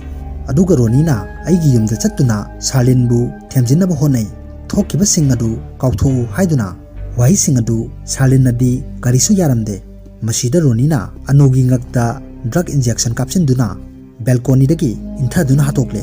ꯑꯗꯨꯒ ꯑꯅꯨꯒꯤ ꯄꯣꯁꯃꯣꯔꯇꯦꯝ ꯔꯤꯄꯣꯔꯠ ꯑꯗꯨꯕꯨꯁꯨ ꯃꯈꯣꯏꯅ ꯑꯣꯟꯊꯣꯛꯈ꯭ꯔꯦ, ꯗ꯭ꯔꯒ ꯑꯦꯗꯤꯛꯅꯤ ꯍꯥꯏꯖꯤꯟꯗꯨꯅ꯫ ꯃꯁꯤꯗꯒꯤ ꯑꯩꯕꯨꯁꯨ ꯀꯣꯛ ꯆꯥꯛꯄ ꯃꯤ ꯑꯣꯏꯍꯟꯗꯨꯅ ꯃꯦꯟꯇꯦꯜ ꯍꯣꯁꯄꯤꯇꯥꯜꯗ ꯊꯝꯅꯕ ꯍꯣꯠꯅꯔꯦ꯫ ꯑꯗꯨꯒ ꯕꯂꯥꯗ ꯑꯃꯨꯛ ꯍꯥꯏꯔꯛꯏ, ꯃꯇꯝ ꯑꯗꯨꯗ ꯑꯩꯒꯤ ꯋꯥ ꯀꯅꯥꯁꯨ ꯊꯥꯖꯕꯤꯗꯦ, ꯑꯗꯨꯕꯨ ꯃꯤꯑꯣꯏ ꯑꯃꯅꯗꯤ ꯇꯥꯕꯤꯈꯤ꯫ ꯃꯗꯨꯗꯤ ꯀꯅꯥꯅꯣ ꯈꯪꯂꯕ꯭ꯔꯥ ꯃꯦꯗꯥꯝ? ꯑꯗꯣꯝꯒꯤ ꯏꯄꯥꯅꯤ꯫ ꯑꯩꯅ ꯃꯉꯣꯟꯗ ꯑꯁꯦꯡꯕ ꯊꯣꯛꯈꯤꯕ ꯋꯥꯔꯤ ꯈꯨꯗꯤꯡꯃꯛ ꯇꯝꯂꯦ꯫ ꯑꯗꯨꯒ ꯁꯦꯀ꯭ꯌꯨꯔꯤꯇꯤ ꯑꯗꯨꯗ ꯇꯧꯈꯤꯕ ꯚꯤꯗꯤꯑꯣ ꯔꯦꯀꯣꯔꯗ ꯑꯗꯨꯒꯤ ꯃꯇꯥꯡꯗꯁꯨ ꯑꯩꯅ ꯌꯨꯝꯗ ꯀꯗꯥꯏꯋꯥꯏꯗ ꯊꯝꯕꯅꯣ ꯍꯥꯏꯕꯗꯨ ꯇꯥꯛꯂꯦ꯫ ꯑꯁꯤꯗ ꯖꯦꯃꯨꯗꯤꯟ ꯀꯧꯕ ꯄꯨꯂꯤꯁ ꯑꯁꯤꯅꯁꯨ ꯋꯥꯔꯤ ꯈꯨꯗꯤꯡꯃꯛ ꯂꯣꯏꯅ ꯇꯥꯈꯤꯔꯝꯃꯤ꯫ ꯃꯁꯤꯒꯤ ꯄꯨꯂꯤꯁ ꯑꯁꯤꯅꯤ ꯖꯦꯜ ꯃꯅꯨꯡꯗ ꯈꯠꯅꯕꯒꯤ ꯊꯧꯗꯣꯛꯇ ꯁꯤꯈꯤꯕ ꯑꯗꯨ꯫ ꯃꯁꯤꯒꯤ ꯃꯇꯨꯡꯗ ꯕꯂꯥꯒꯤ ꯃꯄꯥ ꯁꯤ.ꯑꯥꯏ. ꯁ꯭ꯔꯤꯅꯥꯊ ꯃꯦꯜꯕꯤꯟꯒꯤ ꯌꯨꯝꯗ ꯂꯥꯛꯇꯨꯅ ꯃꯦꯃꯣꯔꯤ ꯀꯥꯔꯗ ꯑꯗꯨꯕꯨ ꯐꯪꯂꯦ꯫ ꯑꯗꯨꯒ ꯄ꯭ꯂꯦ ꯇꯧꯗꯨꯅ ꯌꯦꯡꯕ ꯃꯇꯝꯗꯗꯤ ꯑꯁꯦꯡꯕꯁꯤꯡ ꯑꯗꯨ ꯂꯣꯏꯅ ꯈꯪꯂꯦ꯫ ꯑꯗꯨꯒ ꯖꯦꯃꯨꯗꯤꯟꯅꯁꯨ ꯔꯣꯅꯤꯗ ꯐꯣꯟ ꯇꯧꯗꯨꯅ ꯍꯥꯏꯔꯤ, ꯁꯥꯔ, ꯁꯤ.ꯑꯥꯏ. ꯁ꯭ꯔꯤꯅꯥꯊꯅ ꯁꯥꯔꯒꯤ ꯃꯇꯥꯡꯗ ꯀꯔꯤꯒꯨꯝꯕ ꯈꯔ ꯈꯪꯈ꯭ꯔꯦ, ꯀꯔꯤꯒꯨꯝꯕ ꯈꯔ ꯇꯧꯗꯕ ꯌꯥꯔꯣꯏ ꯍꯥꯏꯗꯨꯅ꯫ ꯃꯁꯤꯒꯤ ꯃꯇꯨꯡꯗ ꯁꯥꯏꯂꯦꯛꯁ ꯑꯃꯗꯤ ꯖꯦꯃꯨꯗꯤꯟ ꯍꯤꯗꯥꯛ ꯊꯛꯇꯨꯅ ꯀꯥꯔꯗ ꯁꯥꯟꯅꯗꯨꯅ ꯂꯩꯔꯤ꯫ ꯃꯁꯤꯗ ꯖꯦꯃꯨꯗꯤꯟꯅ ꯃꯥꯒꯤ ꯐꯣꯟ ꯕꯦꯂꯦꯟꯁ ꯌꯥꯎꯗ꯭ꯔꯦ, ꯁꯥꯔꯒꯤ ꯐꯣꯟꯗꯒꯤ ꯀꯣꯜ ꯑꯃꯠꯇ ꯇꯧꯖꯒꯦ ꯍꯥꯏꯗꯨꯅ ꯐꯣꯟ ꯑꯗꯨ ꯇꯧꯔꯒ ꯅꯥꯀꯟꯗ ꯊꯣꯛꯇꯨꯅ ꯁꯤ.ꯑꯥꯏ. ꯁ꯭ꯔꯤꯅꯥꯊꯇ ꯐꯣꯟ ꯇꯧꯗꯨꯅ ꯍꯥꯏꯔꯝꯃꯤ, ꯁꯥꯔ, ꯑꯦ.ꯁꯤ.ꯄꯤ. ꯁꯥꯏꯂꯦꯛꯁ ꯁꯥꯔꯅ ꯋꯥꯔꯤ ꯈꯔ ꯁꯥꯟꯅꯅꯤꯡꯉꯤ, ꯊꯨꯅ ꯁ꯭ꯇꯦꯁꯟꯗ ꯂꯥꯛꯄꯤꯌꯨ ꯍꯥꯏꯗꯨꯅ꯫ ꯃꯁꯤꯒꯤ ꯁꯤꯟ ꯑꯁꯤꯅꯤ ꯉꯁꯥꯏ ꯕꯂꯥꯅ ꯃꯥꯒꯤ ꯃꯄꯥꯒꯤ ꯃꯃꯥꯟꯅꯕꯗ ꯋꯥ ꯍꯪꯕ ꯑꯗꯨꯗ ꯍꯥꯏꯈꯤꯕ ꯃꯇꯥꯡ ꯑꯗꯨ꯫ ꯑꯗꯨꯒ ꯖꯦꯃꯨꯗꯤꯟꯅ ꯁꯥꯏꯂꯦꯛꯁꯇꯒꯤ ꯇꯧꯕ ꯐꯣꯟ ꯅꯝꯕꯔ ꯑꯗꯨ ꯀꯛꯇꯨꯅ ꯄꯤꯔꯝꯃꯤ꯫ ꯑꯁꯣꯝꯗꯅ ꯁꯤ.ꯑꯥꯏ. ꯁ꯭ꯔꯤꯅꯥꯊ ꯁꯥꯏꯂꯦꯛꯁ ꯎꯅꯕ ꯂꯥꯛꯄꯗ ꯔꯣꯅꯤ ꯑꯃꯗꯤ ꯄ꯭ꯔꯤꯟꯁꯤꯄꯥꯜꯅ ꯁꯤꯟꯗꯨꯅ ꯃꯥꯅ ꯑꯦꯛꯁꯤꯗꯦꯟ ꯊꯣꯛꯍꯜꯂꯦ꯫ ꯑꯗꯨꯅ ꯃꯔꯝ ꯑꯣꯏꯔꯒ ꯁꯤ.ꯑꯥꯏ. ꯁ꯭ꯔꯤꯅꯥꯊ ꯉꯁꯤ ꯐꯥꯎꯕ ꯃꯤꯔꯣꯟ ꯇꯥꯗꯅ ꯂꯩꯕ ꯑꯣꯏꯔꯝꯂꯦ꯫ ꯑꯗꯨꯒ ꯑꯃꯨꯛꯁꯨ ꯃꯈꯥ ꯇꯥꯔꯛꯂꯤ, ꯑꯩꯁꯨ ꯃꯇꯝ ꯈꯔ ꯂꯩꯔꯒ ꯊꯥꯗꯣꯔꯛꯂꯦ꯫ ꯑꯗꯨꯒ ꯑꯩꯅ ꯂꯥꯛꯄ ꯃꯇꯝꯗ ꯔꯣꯅꯤ ꯑꯃꯗꯤ ꯁꯥꯏꯂꯦꯛꯁ ꯁꯥꯔꯒꯤ ꯅꯨꯄꯤ ꯃꯈꯣꯏ ꯑꯅꯤ ꯄꯨꯟꯗꯨꯅ ꯂꯩꯃꯤꯟꯅꯕ ꯎꯏ꯫ ꯑꯩꯅ ꯈꯜꯂꯤ, ꯑꯩꯒꯤ ꯐꯦꯃꯤꯂꯤꯅ ꯃꯥꯡ ꯇꯥꯛꯇꯨꯅ ꯂꯩꯈꯥ ꯇꯥꯅ ꯂꯩꯔꯒ ꯃꯥꯅ ꯀꯔꯝꯅ ꯅꯨꯡꯉꯥꯏꯅ ꯂꯩꯒꯗꯧꯔꯤꯕꯅꯣ? ꯃꯁꯤꯗꯒꯤ ꯌꯨꯝꯗ ꯍꯜꯂꯛꯇꯨꯅ ꯃꯄꯥꯒ ꯋꯥꯔꯤ ꯁꯥꯟꯅꯔꯤ꯫ ꯑꯃꯨꯛꯁꯨ ꯍꯥꯏꯔꯤ, ꯃꯥꯅ ꯇꯧꯈꯤꯕ ꯊꯕꯛꯁꯤꯡ ꯑꯗꯨ ꯐꯠꯇꯕ ꯊꯕꯛ ꯉꯥꯛꯇꯅꯤ, ꯑꯗꯨꯒ ꯃꯥꯕꯨ ꯑꯩꯅ ꯍꯥꯠꯇꯨꯅ ꯑꯩ ꯖꯦꯜꯗꯁꯨ ꯂꯩꯔꯣꯏ꯫ ꯃꯁꯤ ꯍꯥꯏꯗꯨꯅ ꯐꯦꯁꯕꯨꯛꯇꯒꯤ ꯀꯣꯂꯦꯖ ꯇꯝꯂꯤꯉꯩꯗ ꯄꯨꯟꯈꯤꯕ ꯃꯔꯨꯞ ꯀꯌꯥ ꯑꯃꯒ ꯀꯟꯇꯦꯛ ꯇꯧꯗꯨꯅ ꯐꯪꯁꯟ ꯑꯃ ꯁꯤꯜꯂꯦ꯫ ꯃꯁꯤꯒꯤ ꯐꯪꯁꯟ ꯅꯨꯃꯤꯠ ꯑꯁꯤꯅꯤ ꯃꯥꯅ ꯎꯃꯥ ꯑꯃꯗꯤ ꯏꯃꯤꯟ ꯐꯥꯈꯤꯕ ꯅꯨꯃꯤꯠ ꯑꯗꯨ꯫ ꯑꯗꯨꯒ ꯅꯨꯃꯤꯠ ꯑꯗꯨꯗ ꯁꯥꯏꯂꯦꯛꯁꯄꯨ ꯀꯦꯁ ꯑꯁꯤꯗ ꯏꯟꯚꯣꯜꯕ ꯇꯧꯅꯕ ꯃꯦꯜꯕꯤꯟꯅ ꯁꯥꯏꯂꯦꯛꯁꯇ ꯐꯣꯟ ꯇꯧꯗꯨꯅ ꯒꯥꯔꯤꯗ ꯐꯣꯟ ꯑꯗꯨ ꯊꯝꯂꯝꯕ ꯑꯣꯏꯔꯝꯃꯤ꯫ ꯃꯁꯤ ꯄꯨꯝꯅꯃꯛ ꯃꯦꯜꯕꯤꯟ ꯑꯃꯗꯤ ꯃꯥꯒꯤ ꯃꯄꯥꯅ ꯄ꯭ꯂꯥꯟ ꯇꯧꯕꯅꯤ꯫ ꯅꯣꯡꯃ ꯑꯃ ꯔꯣꯅꯤ ꯑꯃꯗꯤ ꯑꯅꯨ ꯃꯐꯝ ꯑꯃꯗ ꯆꯠꯄꯗ ꯁꯥꯏꯂꯦꯛꯁꯅ ꯏꯟꯅꯈꯤꯕ ꯑꯗꯨ ꯃꯦꯜꯕꯤꯟꯒꯤ ꯃꯄꯥ ꯑꯁꯤ ꯎꯅꯕ ꯂꯥꯛꯄ ꯑꯣꯏꯔꯝꯃꯤ꯫ ꯃꯦꯜꯕꯤꯟꯒꯤ ꯃꯄꯥ ꯑꯁꯤ ꯐꯥꯗꯔ ꯑꯃꯅꯤ, ꯑꯗꯨꯒ ꯁꯥꯏꯂꯦꯛꯁꯀꯤ ꯃꯆꯥ ꯑꯦꯗꯣꯞ ꯇꯧꯅꯕꯒꯤꯗꯃꯛ ꯃꯥꯅ ꯃꯇꯦꯡ ꯇꯧꯁꯤꯟꯅꯕꯅꯤ꯫ ꯃꯁꯤꯗ ꯄ꯭ꯂꯥꯟ ꯑꯃꯁꯨ ꯁꯤꯜꯂꯤ꯫ ꯑꯅꯨꯗ ꯍꯥꯏꯔꯛꯂꯝꯃꯤ, ꯄꯩꯁꯥ ꯈꯔꯗꯤ ꯆꯪꯒꯅꯤ, ꯑꯗꯨ ꯄꯤꯅꯕ ꯍꯥꯟꯅ ꯇꯧꯁꯤ, ꯑꯗꯨꯒ ꯁꯥꯏꯂꯦꯛꯁꯇꯗꯤ ꯀꯔꯤꯁꯨ ꯍꯥꯏꯒꯅꯨ, ꯊꯕꯛꯁꯤꯡ ꯑꯁꯤ ꯂꯣꯏꯔꯕ ꯃꯇꯨꯡꯗ ꯁꯔꯄ꯭ꯔꯥꯏꯖ ꯑꯣꯏꯅ ꯈꯪꯍꯟꯁꯤ꯫ ꯑꯁꯨꯝꯅ ꯁꯥꯏꯂꯦꯛꯁꯄꯨ ꯃꯥꯒꯤ ꯑꯦꯀꯥꯎꯟꯇꯒꯤ ꯄꯩꯁꯥ ꯁꯠꯇꯣꯛꯇꯨꯅ ꯁꯥꯏꯂꯦꯛꯁꯄꯨ ꯆꯤꯡꯅꯍꯟꯗꯨꯅ ꯁꯤꯟꯕ ꯄ꯭ꯂꯥꯟ ꯑꯣꯏꯔꯝꯃꯤ꯫ ꯑꯗꯨꯒ ꯅꯣꯡꯃ ꯑꯃꯅ ꯁꯥꯏꯂꯦꯛꯁꯀꯤ ꯕꯥꯏꯛꯇ ꯔꯣꯅꯤ ꯑꯃꯗꯤ ꯑꯅꯨꯒꯤ ꯐꯦꯛ ꯐ꯭ꯂꯥꯏꯠ ꯇꯤꯀꯦꯠ ꯊꯝꯃꯝꯕ ꯑꯗꯨꯁꯨ ꯃꯦꯜꯕꯤꯟꯒꯤ ꯃꯄꯥ ꯑꯁꯤꯅ ꯊꯝꯂꯝꯕꯅꯤ꯫ ꯁꯥꯏꯂꯦꯛꯁꯅ ꯔꯣꯅꯤꯕꯨ ꯑꯦꯛꯁꯤꯗꯦꯟ ꯇꯧꯕꯒꯤ ꯚꯤꯗꯤꯑꯣ ꯂꯧꯗꯨꯅ ꯕꯂꯥꯗ ꯊꯥꯈꯤꯕ ꯑꯗꯨꯁꯨ ꯃꯦꯜꯕꯤꯟꯒꯤ ꯃꯄꯥꯅꯅꯤ꯫ ꯋꯥꯔꯤꯁꯤꯡ ꯑꯁꯤ ꯇꯥꯕꯗ ꯃꯈꯣꯏ ꯑꯅꯤꯗꯤ ꯑꯉꯛꯄ ꯍꯥꯏꯕꯗꯨ ꯑꯣꯏꯔꯦ꯫ ꯑꯗꯨꯒ ꯃꯦꯗꯥꯝꯒꯤ ꯕꯕꯥꯒꯤ ꯆꯦ ꯊꯥꯔꯛꯈꯤꯕ ꯑꯗꯨꯁꯨ ꯄ꯭ꯂꯥꯟ ꯑꯁꯤꯒꯤ ꯃꯅꯨꯡ ꯆꯜꯂꯤꯕꯅꯤ꯫ ꯑꯁꯤꯒꯨꯝꯕ ꯄ꯭ꯂꯥꯟ ꯃꯌꯥꯝ ꯑꯁꯤ ꯇꯧꯅꯕꯒꯤꯗꯃꯛ ꯑꯩꯅ ꯑꯣꯏꯗꯕ ꯋꯥꯔꯤꯁꯤꯡ ꯁꯦꯝꯒꯠꯄꯅꯤ, ꯃꯇꯝ ꯈꯔ ꯆꯪꯍꯟꯗꯨꯅ ꯄ꯭ꯂꯥꯟꯁꯤꯡ ꯑꯁꯤ ꯇꯧꯕꯅꯤ꯫ ꯑꯗꯨꯒ ꯐꯠꯇꯕ ꯀ꯭ꯔꯥꯏꯝ ꯇꯧꯕ ꯃꯤꯑꯣꯏꯁꯤꯡꯁꯨ ꯏꯁꯣꯔ ꯂꯩ, ꯃꯥꯅ ꯁꯣꯏꯗꯅ ꯋꯥꯔꯛꯏ ꯍꯥꯏꯕꯁꯤꯁꯨ ꯑꯆꯨꯝꯕ ꯑꯣꯏꯒꯅꯤ꯫ ꯍꯥꯏꯕꯗꯤ ꯖꯦꯜ ꯃꯅꯨꯡꯗ ꯖꯦꯃꯨꯗꯤꯟ ꯈꯠꯅ ꯆꯩꯅꯕ ꯑꯗꯨꯗ ꯁꯤꯈꯤꯕꯅꯤ꯫ ꯑꯗꯨꯒ ꯐꯤꯂꯝ ꯌꯦꯡꯂꯤꯕ ꯑꯩꯈꯣꯏꯁꯨ ꯋꯥꯔꯤ ꯑꯃ ꯈꯪꯍꯜꯂꯤ꯫ ꯖꯦꯃꯨꯗꯤꯟ ꯑꯁꯤ ꯀꯔꯝꯅ ꯁꯤꯈꯤꯕꯅꯣ ꯍꯥꯏꯕꯗꯨ ꯐꯤꯂꯝ ꯑꯁꯤꯗ ꯎꯠꯊꯣꯛꯇꯦ꯫ ꯃꯦꯜꯕꯤꯟꯅ ꯄ꯭ꯂꯥꯟ ꯇꯧꯗꯨꯅ ꯍꯥꯠꯄ ꯑꯣꯏꯔꯝꯒꯅꯤ꯫ ꯇꯧꯔꯤꯕ ꯃꯌꯥꯝ ꯑꯁꯤ ꯃꯦꯜꯕꯤꯟ ꯑꯃꯗꯤ ꯃꯥꯒꯤ ꯃꯄꯥ ꯑꯁꯤꯅ ꯄ꯭ꯂꯥꯟ ꯐꯖꯅ ꯇꯧꯗꯨꯅ ꯁꯤꯟꯕ ꯑꯣꯏꯔꯝꯂꯤ꯫ ꯃꯥꯒꯤ ꯅꯨꯄꯤ ꯑꯃꯗꯤ ꯃꯥꯒꯤ ꯃꯆꯥꯅꯨꯄꯤꯕꯨ ꯍꯥꯠꯈꯤꯕꯁꯤꯡ ꯑꯗꯨꯒꯤ ꯂꯃꯟ ꯈꯨꯝꯂꯛꯄ ꯑꯣꯏꯔꯝꯂꯤ꯫ ꯁꯥꯏꯂꯦꯛꯁꯅ "ꯃꯦꯜꯕꯤꯟ, ꯅꯪꯅ ꯑꯁꯤ ꯄꯨꯝꯅꯃꯛ ꯁꯤꯟꯕ ꯑꯣꯏꯔꯕꯅꯤꯅ ꯅꯪ ꯂꯣꯒꯤ ꯃꯇꯨꯡ ꯏꯟꯅ ꯖꯦꯜꯗ ꯄꯨꯟꯁꯤ ꯆꯨꯞꯄ ꯂꯩꯕ ꯇꯥꯕꯅꯤ"꯫ ꯃꯦꯜꯕꯤꯟꯅ ꯅꯣꯛꯐꯦꯠ ꯇꯧꯗꯨꯅ ꯍꯥꯏꯔꯛꯏ, "ꯁꯥꯔ, ꯑꯩꯅ ꯍꯥꯠꯄ ꯅꯠꯇꯦ, ꯁꯥꯔꯅ ꯑꯦꯛꯁꯤꯗꯦꯟ ꯇꯧꯈꯤꯕꯅꯤ꯫ ꯑꯗꯨꯒ ꯚꯤꯗꯤꯑꯣ ꯔꯦꯀꯣꯔꯗ ꯑꯗꯨꯁꯨ ꯂꯣꯏꯅ ꯂꯩ꯫ ꯑꯩꯅ ꯅꯠꯇꯦ, ꯁꯥꯔꯅꯤ ꯖꯦꯜꯗ ꯂꯩꯒꯗꯧꯔꯤꯕꯁꯤ꯫ ꯑꯗꯨꯒ ꯋꯥꯔꯤꯁꯤꯡ ꯑꯁꯤ ꯑꯩꯈꯣꯏ ꯑꯍꯨꯝ ꯈꯛꯇꯅꯤ ꯈꯪꯂꯤꯕꯁꯤ꯫ ꯑꯗꯨꯅ ꯋꯥꯔꯤꯁꯤꯡ ꯑꯁꯤ ꯂꯣꯏꯅ ꯊꯨꯞꯆꯤꯟꯈ꯭ꯔꯁꯤ"꯫ ꯕꯂꯥꯅ ꯑꯃꯨꯛ ꯍꯥꯏꯔꯛꯏ, "ꯑꯣꯅꯔ ꯑꯗꯨꯗꯤ ꯁꯤꯈ꯭ꯔꯦ, ꯑꯗꯨꯕꯨ ꯃꯦꯜꯕꯤꯟ, ꯄ꯭ꯔꯤꯟꯁꯤꯄꯥꯜ ꯑꯗꯨꯗꯤ ꯀꯗꯥꯏꯗ ꯂꯩ"꯫ ꯃꯁꯤꯗ ꯃꯦꯜꯕꯤꯟꯅ ꯅꯣꯛꯐꯦꯠ ꯇꯧꯗꯨꯅ ꯄꯥꯎꯈꯨꯝ ꯑꯃꯠꯇ ꯄꯤꯗꯅ ꯆꯪꯈꯤꯔꯝꯃꯤ꯫ ꯁꯤꯟ ꯑꯁꯤꯒꯤ ꯃꯇꯨꯡꯗ ꯕꯂꯥꯒꯤ ꯃꯄꯥꯅ ꯄꯥꯏꯈꯤꯕ ꯁꯦꯀ꯭ꯌꯨꯔꯤꯇꯤ ꯑꯗꯨꯒꯤ ꯚꯤꯗꯤꯑꯣ ꯔꯦꯀꯣꯔꯗ ꯑꯗꯨ ꯅꯤꯡꯁꯤꯡꯂꯛꯇꯨꯅ ꯃꯥꯒꯤ ꯃꯄꯥꯅ ꯍꯦꯛ ꯄꯥꯏꯕ ꯇꯦꯗꯤ ꯑꯗꯨꯗ ꯌꯦꯡꯕ ꯃꯇꯝꯗꯗꯤ ꯃꯦꯃꯣꯔꯤ ꯀꯥꯔꯗ ꯑꯗꯨ ꯌꯥꯎꯗꯨꯅ ꯂꯩꯔꯝꯂꯦ꯫ ꯑꯗꯨꯒ ꯑꯆꯨꯝꯕꯁꯤꯡ ꯑꯗꯨ ꯃꯤꯌꯥꯝꯗ ꯈꯪꯍꯟꯗꯨꯅ ꯄ꯭ꯔꯤꯟꯁꯤꯄꯥꯜ ꯑꯗꯨꯕꯨ ꯄꯨꯂꯤꯁꯁꯤꯡꯅ ꯊꯤꯍꯜꯂꯝꯃꯤ꯫ ꯑꯁꯣꯝꯗꯅ ꯁꯥꯏꯂꯦꯛꯁꯁꯨ ꯃꯆꯥꯅꯨꯄꯤ ꯑꯃ ꯑꯦꯗꯣꯞ ꯇꯧꯗꯨꯅ ꯍꯔꯥꯎ ꯇꯌꯥꯝꯅ ꯂꯩꯔꯝꯃꯤ꯫ ꯃꯁꯤꯒꯤ ꯃꯇꯨꯡꯗ ꯕꯂꯥ ꯑꯃꯗꯤ ꯃꯥꯒꯤ ꯍꯁꯕꯦꯟ ꯔꯥꯖꯤꯕꯀꯤ ꯐꯦꯃꯤꯂꯤꯒ ꯂꯣꯏꯅꯅ ꯄꯥꯔꯇꯤ ꯑꯃ ꯇꯧꯗꯨꯅ ꯂꯩꯔꯝꯃꯤ꯫ ꯇꯥꯟꯖꯥ ꯑꯁꯤꯗ ꯅ꯭ꯌꯨꯁ ꯑꯃ ꯂꯥꯛꯂꯝꯃꯤ꯫ ꯅ꯭ꯌꯨꯁ ꯑꯁꯤꯗ ꯑꯦꯟꯖꯦꯜ ꯀꯧꯕꯤ ꯁꯥꯇ꯭ꯔꯤ ꯑꯃ ꯍꯥꯠꯄꯒꯤ ꯃꯔꯥꯜꯗ ꯆꯦꯟꯅꯔꯤꯕ ꯄ꯭ꯔꯤꯟꯁꯤꯄꯥꯜ ꯅꯨꯄꯤ ꯑꯁꯤꯒꯤ ꯑꯁꯤꯕ ꯍꯛꯆꯥꯡ ꯑꯁꯤ ꯉꯁꯤ ꯑꯌꯨꯛ ꯁꯣꯔꯣꯛ ꯃꯇꯥꯏꯗ ꯁꯤꯗꯨꯅ ꯇꯥꯔꯝꯂꯦ꯫ ꯑꯗꯨꯒ ꯃꯍꯥꯛ ꯑꯁꯤ ꯄꯨꯂꯤꯁꯁꯤꯡꯅ ꯊꯤꯕ ꯑꯗꯨꯗꯒꯤ ꯅꯥꯊꯩꯗꯨꯅ ꯆꯦꯟꯕꯗ ꯂꯩꯆꯤꯟ ꯌꯥꯝꯅ ꯊꯥꯕ ꯃꯐꯝ ꯑꯣꯏꯕꯅ ꯒꯥꯔꯤꯅ ꯊꯣꯝꯂꯝꯗꯨꯅ ꯁꯤꯕ ꯑꯣꯏꯔꯝꯒꯅꯤ ꯍꯥꯏꯗꯨꯅ ꯊꯥꯖꯅꯔꯤ꯫ ꯄꯥꯎ ꯑꯁꯤ ꯇꯥꯕꯗ ꯕꯂꯥ ꯌꯥꯝꯅ ꯉꯛꯂꯝꯃꯤ꯫ ꯑꯗꯨꯒ ꯐ꯭ꯂꯥꯁꯕꯦꯛ ꯑꯃꯁꯨ ꯑꯩꯈꯣꯏꯗ ꯑꯃꯨꯛ ꯎꯍꯜꯂꯛꯏ꯫ ꯃꯦꯜꯕꯤꯟꯅ ꯁꯥꯏꯂꯦꯛꯁ ꯑꯃꯗꯤ ꯕꯂꯥ ꯗꯦꯗ ꯕꯣꯗꯤꯁꯤꯡ ꯑꯗꯨ ꯇꯥꯛꯅꯕ ꯂꯥꯛꯄ ꯅꯨꯃꯤꯠ ꯑꯗꯨꯗ ꯃꯈꯣꯏꯅ ꯀꯔꯤꯒꯨꯝꯕ ꯄꯣꯠꯁꯛ ꯑꯃ ꯊꯣꯡꯈꯤꯕꯗꯨ ꯁꯥꯏꯂꯦꯛꯁꯅꯗꯤ ꯄꯣꯠꯁꯛ ꯑꯗꯨ ꯁꯥꯁꯤꯡ ꯑꯣꯏꯔꯝꯒꯅꯤ ꯍꯥꯏꯗꯨꯅ ꯂꯩꯅꯈꯤꯕꯅꯤ꯫ ꯑꯗꯨꯕꯨ ꯑꯁꯦꯡꯕꯗꯤ ꯁꯥ ꯅꯠꯇꯦ, ꯄ꯭ꯔꯤꯟꯁꯤꯄꯥꯜ ꯑꯗꯨꯅꯤ꯫ ꯃꯁꯤꯗ ꯃꯦꯜꯕꯤꯟꯒꯤ ꯃꯄꯥꯅ ꯄ꯭ꯔꯤꯟꯁꯤꯄꯥꯜ ꯑꯁꯤꯕꯨ ꯍꯥꯟꯅ ꯀꯤꯗꯅꯦꯞ ꯇꯧꯗꯨꯅ ꯃꯐꯝ ꯑꯗꯨꯗ ꯄꯨꯔꯛꯄꯅꯤ꯫ ꯑꯗꯨꯒ ꯃꯈꯣꯏꯒꯤ ꯒꯥꯔꯤ ꯂꯥꯛꯄ ꯑꯗꯨꯗ ꯂꯩꯆꯤꯟ ꯌꯥꯝꯅ ꯊꯥꯕꯅ ꯎꯔꯣꯏ ꯈꯟꯗꯨꯅ ꯁꯣꯔꯣꯛ ꯑꯁꯤꯗ ꯊꯥꯗꯣꯛꯄꯅꯤ꯫ ꯑꯁꯤꯗ ꯕꯂꯥꯒꯤ ꯒꯥꯔꯤ ꯑꯁꯤꯅ ꯊꯣꯝꯗꯨꯅ ꯃꯐꯝ ꯑꯗꯨꯗ ꯁꯤꯔꯦ꯫ ꯑꯁꯨꯝꯅ ꯃꯦꯜꯕꯤꯟ ꯑꯃꯗꯤ ꯃꯄꯥꯅ ꯄ꯭ꯂꯥꯟꯁꯤꯡ ꯑꯁꯤ ꯁꯤꯟꯗꯨꯅ ꯇꯧꯕ ꯉꯛꯇꯅꯤ꯫ ꯁꯥꯏꯂꯦꯛꯁ ꯑꯃꯗꯤ ꯕꯂꯥꯁꯨ ꯃꯤꯑꯣꯏ ꯑꯃꯃꯝ ꯍꯥꯜꯂꯦ꯫ ꯑꯗꯨꯅ ꯃꯈꯣꯏꯁꯨ ꯋꯥꯔꯤꯁꯤꯡ ꯑꯁꯤ ꯀꯅꯥꯗꯁꯨ ꯈꯪꯍꯟꯗꯅ ꯑꯁꯨꯝ ꯂꯩꯈ꯭ꯔꯒ ꯐꯖꯔꯕ ꯐꯤꯂꯝ ꯑꯁꯤ ꯃꯇꯥꯡ ꯑꯁꯤꯗ ꯂꯣꯏꯁꯤꯜꯂꯤ꯫ ꯃꯌꯥꯝ ꯑꯩꯒꯤ ꯃꯨꯚꯤ ꯑꯁꯤ ꯀꯝꯗꯧꯕꯒꯦ ꯍꯥꯏꯕꯗꯨ ꯀꯃꯦꯟꯠ ꯁꯦꯛꯁꯟꯗ ꯊꯝꯕꯤꯔꯝꯃꯨ꯫ ꯑꯗꯨꯒ ꯆꯦꯅꯦꯜ ꯑꯁꯤꯗ ꯅꯧꯅ ꯆꯪꯕꯤꯔꯛꯄ ꯑꯣꯏꯔꯒꯗꯤ ꯂꯥꯏꯛ, ꯁꯕꯁꯀ꯭ꯔꯥꯏꯕ, ꯁꯤꯌꯔ ꯇꯧꯕꯤꯗꯨꯅ ꯁꯄꯣꯔꯠ ꯇꯧꯕꯤꯌꯨ ꯍꯥꯏꯕ ꯋꯥꯐꯝ ꯊꯝꯖꯔꯤ꯫